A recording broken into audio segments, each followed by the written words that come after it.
times have you gotten an idea that you think will change the world? How many times have you actually made the change, the slight shift in daily routine because you put the planet before you?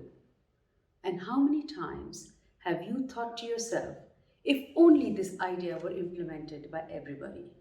Hi, I'm Radhica, and today I'm going to talk about what I think will be a game changer to create 100 climate unicorns in our fight against climate change.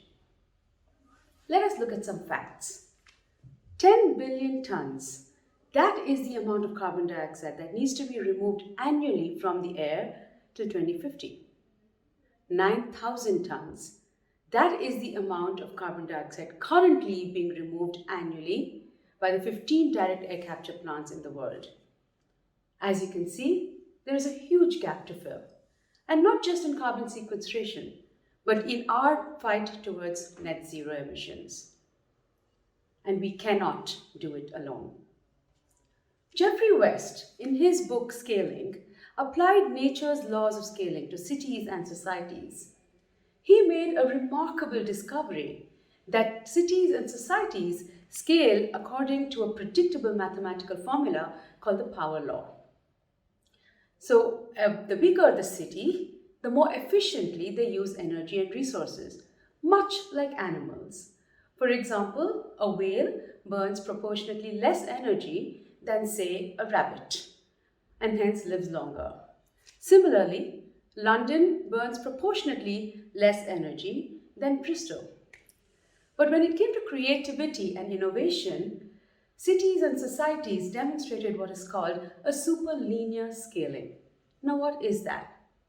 So, according to the power law, a creative professional living in a city that is 10 times bigger than its neighbor is not just 10 times more creative, he's 17 times more creative. So, a person collaborating with 50 people is way more creative and innovative than a person collaborating with 5. And these are not figurative figures, these are literal. So putting this in context, human beings are creatures of innovation. From the beginning of time, all we have done is to innovate and make things better. We are full of ideas. However, only 6% of these ideas become commercially successful. Most of the research remains in the annals of university libraries or as patents hanging from researchers' walls. Why is that so? Most ideas remain dormant because people don't have the courage, time, money, or initiative to take action. And a lot of research doesn't exist in the lab because researchers fail to see the connect with the ground reality. And those that do remain confined within geographical regions or enterprises. And with sustainability innovations, it becomes even harder. It takes a strong belief, a lot of commitment, and tremendous amount of patience to see these through. It is not for the faint-hearted. So how do you know if your idea is ready? How do you choose ideas that can change the world? How do we implement these ideas to expand the scale of the globe? So imagine this. What if these game-changing innovations can be taken out of the lab and be connected to the mainstream systems to scale? What if these climate changers can be given a voice and a platform to scale? I would like you to think of ecosystem enablers who scout for innovations that can change the world and connect them to mainstream support systems to help them scale. What if this can be a win-win situation for the investor as well as the innovator? What if they can work seamlessly to bring about change? Now that would be a goal worth moving towards.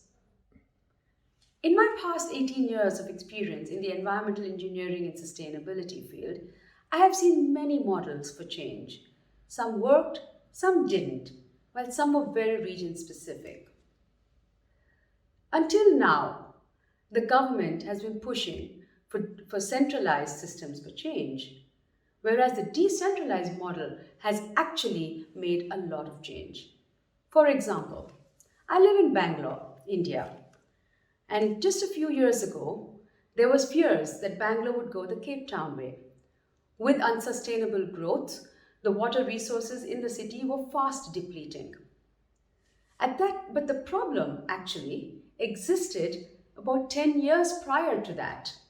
And that is when communities and certain enterprises took the initiative to become water sustainable. And they worked. They consumed a lot less water than they should have. So while the government was pushing for rainwater harvesting policies, centralized systems, and trying to implement these systems, these communities were making a difference quietly. And this was true for all other initiatives as well. Solid waste management, rural watershed management, rural household water security. Several initiatives were becoming successful in their own little pockets of existence. Cut to the present. While decentralized models have worked great in the past and continue to do so, it is simply not enough. Today, the climate is hurtling down an irreversible path way faster than we thought, and the change needs to come faster. Today, more than ever, there is a need for ecosystem enablers to scale the change. On the one hand, research has gotten more competitive and technology has made solutions more accessible. On the other hand, the business mindset has changed from being capitalistic to being more mindful, and they are looking for solutions to scale. Today, technology has disrupted the way we look at sustainability issues, and they work way faster than processes and community-based solutions.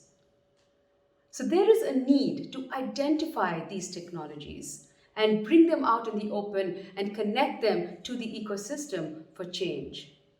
There is a need to recognize these innovations, give it a perspective to solve ground reality problems, mentor them, and help them achieve scale and connect them to the larger system. There is a need to connect the dots, to create a system where innovators are given the business nudge to bring knowledge from both sides and expand them to scale the globe. We need all of these individuals to fit into this greater jigsaw puzzle to create change. Just as the universe has several galaxies, we need several such ecosystems to create change. Now, such ecosystems exist in other sectors like the tech sector, and we have seen what a change that has made. We need such ecosystems in this sector to make a difference to climate change. So we have the creator or the innovator with his great idea to change the world.